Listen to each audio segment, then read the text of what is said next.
नमस्ते, math visualisation में आपका स्वागत है। आज हम लोग एक ट्रिग्नोमेट्रिक आइडेंटिटीज को प्रूफ करेंगे।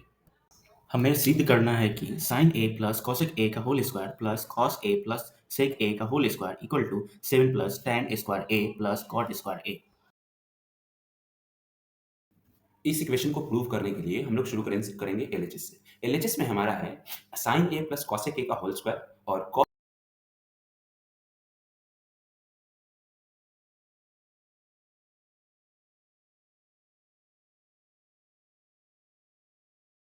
a प्लस sec a का होल स्क्वायर। तो हमको पता है कि यहाँ हम a प्लस b का होल स्क्वायर का फॉर्मूला लगा सकते हैं।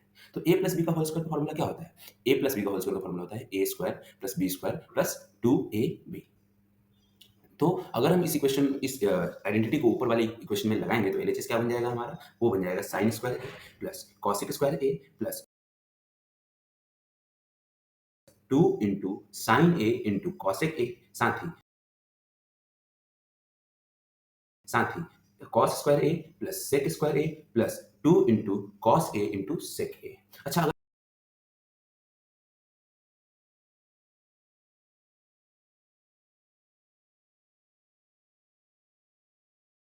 अगर हम इस इक्वेशन को गौर से देखें तो हमको क्या मिलता है कि भाई यहाँ साइन ए और कॉसेक ए का मल्टीपल है, साथ ही साथ सेक ए और कॉसेक कॉस ए का मल्टीपल है। तो हम क्या कर सकते हैं? हमको याद आता है कि साइन ए और कॉसेक ए का मल्टीपल क्या होता है? 1 के बराबर। और साथ ही साथ कॉस ए और सेक ए का मल्टीपल क्या होता है? 1 के बराबर। तो अगर इस आइडेंटिटी को हम एलएचएस में इस्तेमाल करें तो हमारा एलएचएस कैसा बन जाएगा? साइन स्क्वायर ए प्लस कॉसेक स्क्वायर ए प्लस 2 प्लस कॉस स्क्वायर ए प्लस सेक स्क्वायर ए प्लस 2।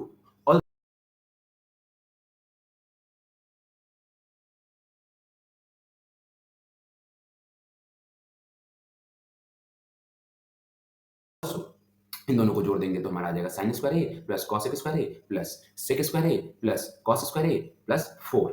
अच्छा, अगर हम गौर से देखें तो यहाँ पे हमको दिख पा रहा है कि साइन स्क्वायर ए और कॉस स्क्वायर ए इस एलएचएस के टर्म में मौजूद है और हमको याद आता है इनके बीच कुछ ना कुछ तो रिलेशन है। तो हम क्या करते हैं? इसको रीअरेंज कर लेते हैं। तो कैसा बन जाएगा ये? साइन स्क्वायर ए प्लस कॉस स्क्वायर ए प्लस कॉसेक स्क्वायर ए प्लस सेक स्क्वायर ए प्लस 4। अच्छा, वो रिलेशन क्या होता है इन दोनों के बीच? साइन स्क्वायर ए प्लस कॉस स्क्वायर ए किसके बराबर होता है? 1 के बराबर होता है।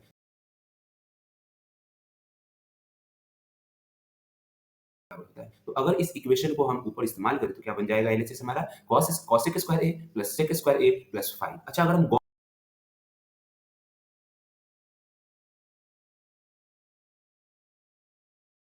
से देखें तो हमारा जो एलएचएस अभी आया है वो कॉसेक स्क्वायर ए और सेक स्क्वायर ए के टर्म का आया है, लेकिन हमारा जो आरएचएस है वो tan स्क्वायर ए और कॉट स्क्वायर ए का टर्म का है। तो अगर हम किसी तरह से किसी फॉर्मूले का इस्तेमाल करके कॉसेक स्क्वायर ए और सेक स्क्वायर ए को tan स्क्वायर ए और कॉट स्क्वायर ए में कन्वर्ट कर ले तो हमारा काम हो जाएगा।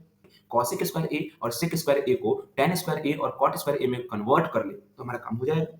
इज इक्वल टू होता है 1 प्लस कॉट स्क्वायर ए और sec square A is equal to होता है 1 प्लस tan स्क्वायर ए। तो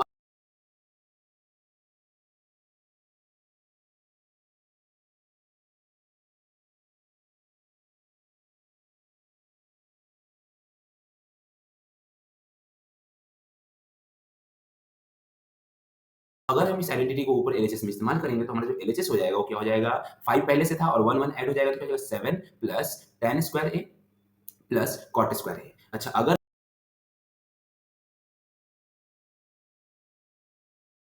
हम जरा सा गौर करें तो हमको दिखाई देता है कि यही तो हमारा आरएचएस था। तो एलएचएस और आरएचएस के इक्वल प्रूव हो जाता है।